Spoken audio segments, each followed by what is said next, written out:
Heading दे बेटा, refraction of light. आज के दिन हम यहां पर रिफ्रैक्शन ऑफ लाइट स्टार्ट कर रहे हैं, ठीक है।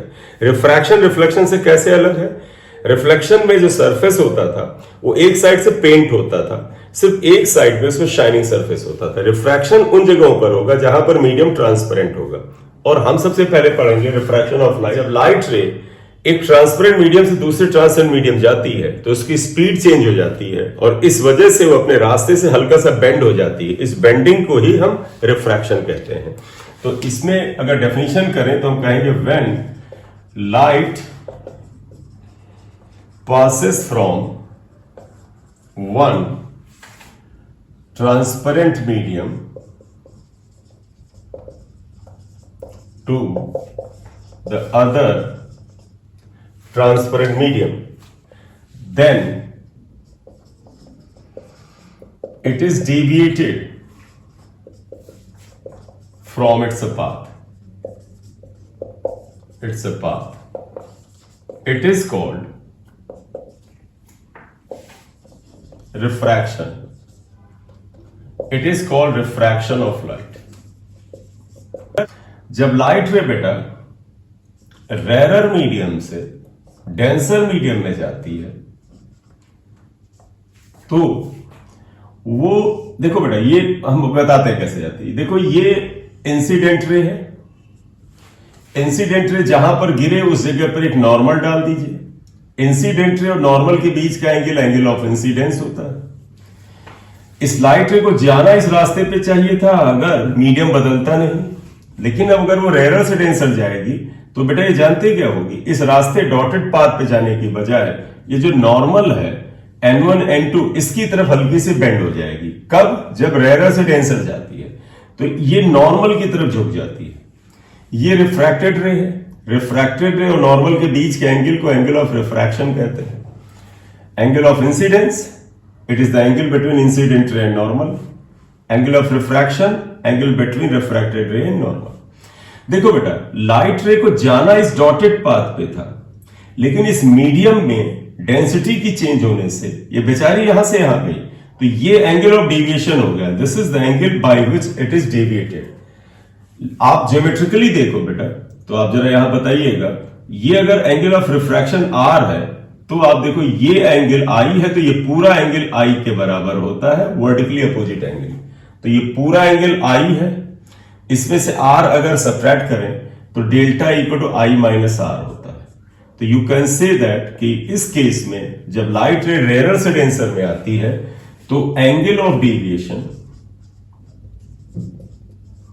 Delta equal to I minus R होता है। ये करेक्ट।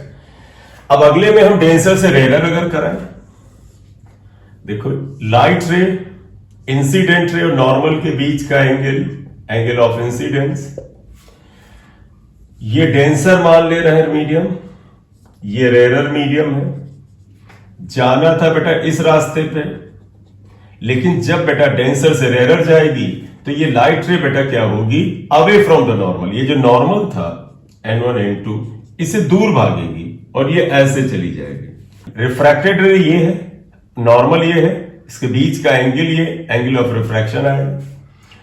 अगर ये एंगल I था तो बेटा आप देखो इस डॉटेड के साथ ये वाला एंगल अगर आप देखें तो ये I के बराबर था। जाना इस रास्ते से चाहिए था, जा यहां से रही है, ये एंगल ऑफ डेविएशन हो गया डेल्टा, और डेल्टा की वैल्यू देखो क्या आएगी, R में से I माइनस करिए, that is equal to R minus I। तो तुम कह सकते हो angle of deviation is the difference of R and I। ये R और I का डिफरेंस होता है, जो बड़ा हो उसमें से छोटा घटा दो। यहां पर R बड़ा है तो I घटा दिया, यहां I बड़ा था तो R घटा दिया, तो इसके डिफरेंस के बराबर होता है। तो delta is here R minus I। Correct?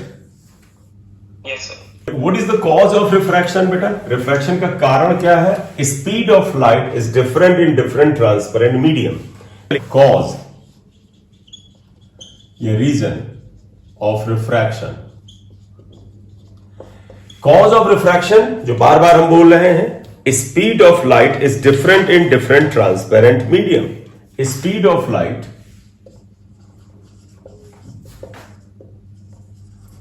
is different in different transparent medium. Different transparent medium में स्पीड ऑफ लाइट अलग अलग होता है। पानी में अलग है बेटा, वाटर में अलग है, ग्लास में अलग है। तो हेडिंग दीजिएगा लॉज ऑफ रिफ्रैक्शन। जैसे रिफ्लेक्शन के दो लॉज थे, रिफ्रैक्शन के भी दो लॉज हैं। तो there are two laws. First को क्या लिखा जाता है, सुनो बेटा, इंसिडेंट रे, रिफ्रैक्टेड रे और ये जो नॉर्मल है बेटा, ये नॉर्मल, ये सब एक ही प्लेन में होते हैं। जैसे ये व्हाइट बोर्ड है, ये लाइट रे इसी बोर्ड में है, ये भी लाइट रे इसी बोर्ड में है, और मिरर पर जो नॉर्मल है वो भी इसी बोर्ड में है। ऐसा नहीं कि नॉर्मल ऐसे डाला हुआ है। तो पहला यही है, इंसिडेंट रे, रिफ्रैक्टेड रे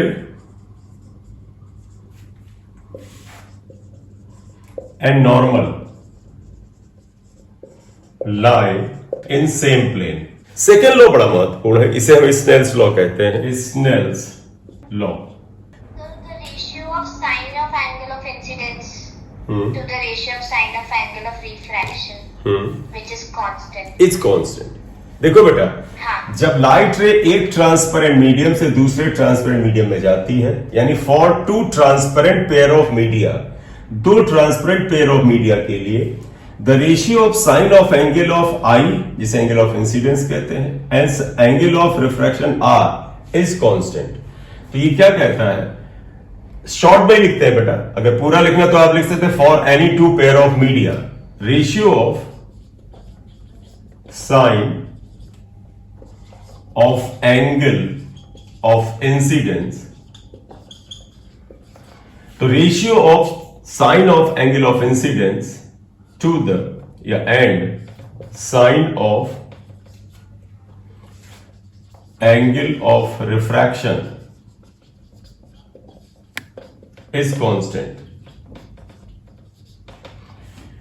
That is sin I upon sin R equal to constant. ये कांस्टेंट को म्यू से लिखते हैं और ये म्यू कहलाता है refractive index of the second medium with respect to first. Second का मतलब बाद वाला, मतलब लाइट रे पहले मीडियम से दूसरे में जाती है, तो सेकेंड का मतलब ये बाद वाला मीडियम होता है। नंबरिंग नहीं कि हम इसको 2 इसको लिख दें तो वो ये माना जाएगा। सेकेंड मतलब है जिसमें रिफ्रैक्शन हो रहा है, वो मीडियम सेकेंड होता है। तो mu is what, mu is R I of second medium with respect to first medium. ठीक है, तो इसका मतलब हम म्यू को ऐसे लिख सकते हैं, mu can be written as 1 mu 2, ऐसे पढ़ा जाता है। ये जो राइट साइड में होता है इसका रिफ्रैक्टिव इंडेक्स होता है, और जो लेफ्ट में होता है इसके रेस्पेक्ट में होता है, राइट। तो therefore sine I upon sine R equal to 1 mu 2 हो जाएगा, इक्वेशन 2। इस इक्वेशन में म्यू की जगह 1 म्यू 2 लिख रहे हैं। इसको आगे ले जाए तो हम ऐसे भी लिख सकते हैं, sine I upon sine R equal to, बेटा 1 म्यू 2 को अगर हम आगे और इसको ब्रेक करें तो ये जो राइट साइड में होता है 2, ये ऊपर आता है, यानी इसे लिखा जाता है म्यू 2, और ये जो लेफ्ट साइड में नीचे आता है म्यू 1, और इसमें म्यू 2 और म्यू 1 को बोला जाता है absolute refractive index of second medium and first medium. Absolute का मतलब विद रेस्पेक्ट टू वैक्यूम और एयर, मतलब ये दूसरे मीडियम का आर आई है वैक्यूम के रेस्पेक्ट में, ये पहले मीडियम का आर आई है, आर आई है मतलब रिफ्रैक्टिव इंडेक्स वैक्यूम के रेस्पेक्ट में। Mu 2 and mu 1 are Ri of, absolute Ri of medium 2 and medium 1। Absolute का मतलब क्या होता है, विद रेस्पेक्ट टू वैक्यूम और एयर, मतलब किसी भी माध्यम का रिफ्रैक्टिव इंडेक्स वैक्यूम या एयर के रेस्पेक्ट में जो होता है इसे हम एब्सोल्यूट रिफ्रैक्टिव इंडेक्स कहते हैं। देखो बेटा, एब्सोल्यूट रिफ्रैक्टिव इंडेक्स क्या हो गया, absolute refractive index, refractive index of any medium with respect to air और वैक्यूम, एयर या वैक्यूम के रेस्पेक्ट में होता है। ये पहला मीडियम था, रेयर मीडियम, ये फर्स्ट मीडियम है, ये सेकेंड मीडियम है, इसका एब्सोल्यूट रिफ्रैक्टिव इंडेक्स म्यू 1 है, सेकेंड वाले का एब्सोल्यूट रिफ्रैक्टिव इंडेक्स μ2 है। इस वाले मीडियम में स्पीड ऑफ लाइट को हम v1 मान लेते हैं और इसमें स्पीड ऑफ लाइट को v2 मान लेते हैं। तो v1 is speed of light in first medium, v2 in second medium. Again आप आइएगा, sine I upon sine R equal to था 1 μ2 इक्वल टू था μ2 अपॉन μ1। और बेटा ध्यान रखना, μ2 अगर ऊपर आए तो वेलोसिटी ऊपर v1 जाएगा, यानी आप इसे ध्यान रख लो, ये μ2 अपॉन μ1 इसके अकॉर्डिंग होता है, that would be equal to velocity of light in first medium to the second medium. Velocity ऊपर उसकी आती है जिसमें इंसिडेंट रे होती है, करेक्ट, ये आया। तो ये भी हमारे लिए एक इंपॉर्टेंट जानकारी है। इसमें से ये पोर्शन अगर निकाल लें तो हम कह सकते हैं μ2 upon μ1 is equal to v1 upon v2। इसका मतलब μ1 v1 is equal to μ2 v2 होता है। न्यूमेरिकल में इस फार्मूले की जरूरत पड़ेगी, इक्वेशन x1 मान लो। इसका मतलब μv इक्वल टू कांस्टेंट आ गया, यानी म्यू और वेलोसिटी का प्रोडक्ट कांस्टेंट होता है। इसका मतलब हुआ v is inversely proportional to mu. जिस मीडियम का रिफ्रैक्टिव इंडेक्स ज्यादा होता है उसमें वेलोसिटी ऑफ लाइट कम होती है या स्पीड ऑफ लाइट कम होती है, करेक्ट।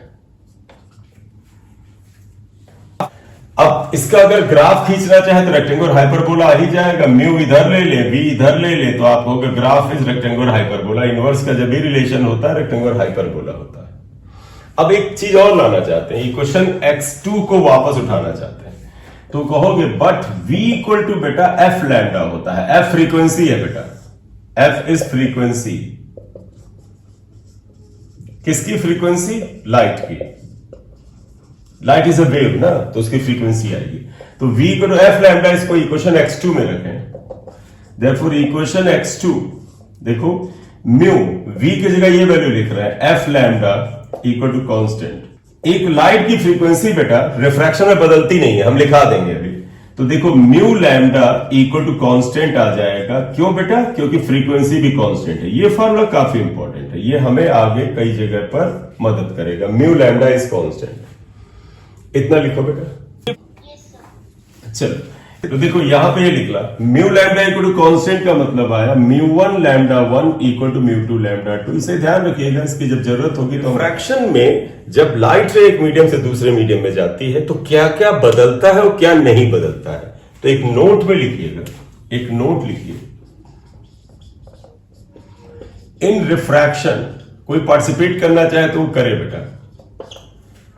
पहला देखो बेटा, जब लाइट रे एक मीडियम से दूसरे मीडियम में जाती है तो क्या क्या बदलता है, हमने अभी बताया था, स्पीड बदल जाती है। अब याद कर लो, वेवलेंथ भी बदलेगी। देखो बेटा, अगर स्पीड बदलेगी, यहां से देखो, अगर v बदलेगा तो लैम्डा बदलेगा, क्योंकि f कांस्टेंट होता है। तो v बदलता है, लैम्डा बदलता है, और इंटेंसिटी बदलती है, क्योंकि रिफ्रैक्शन जब होता है तो कुछ उसकी इंटेंसिटी को या एनर्जी को थोड़ा सा मीडियम एब्जॉर्ब भी करता है, थोड़ा सा पार्शियल रिफ्लेक्शन भी होता है। Speed, wavelength and intensity of light changes, right? Yes, sir. Second, क्या चेंज नहीं होता है बेटा? चेंज सबसे पहले है ना, फ्रीक्वेंसी नहीं चेंज होती है, और दूसरा बेटा कलर नहीं चेंज होता, फेज नहीं चेंज होता है। अगला लिखना, frequency, colour,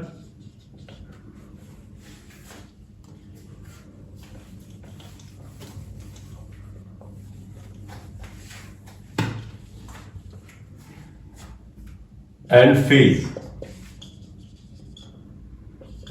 do not change नहीं होता। फ्रीक्वेंसी और कलर खास तौर पे ध्यान रखिएगा। देखो, refractive index mu equal to होता है speed of light in vacuum upon speed of light in that medium. यहां पर सिंबल का मीनिंग बता दें, it is speed of light in air या वैक्यूम, स्पीड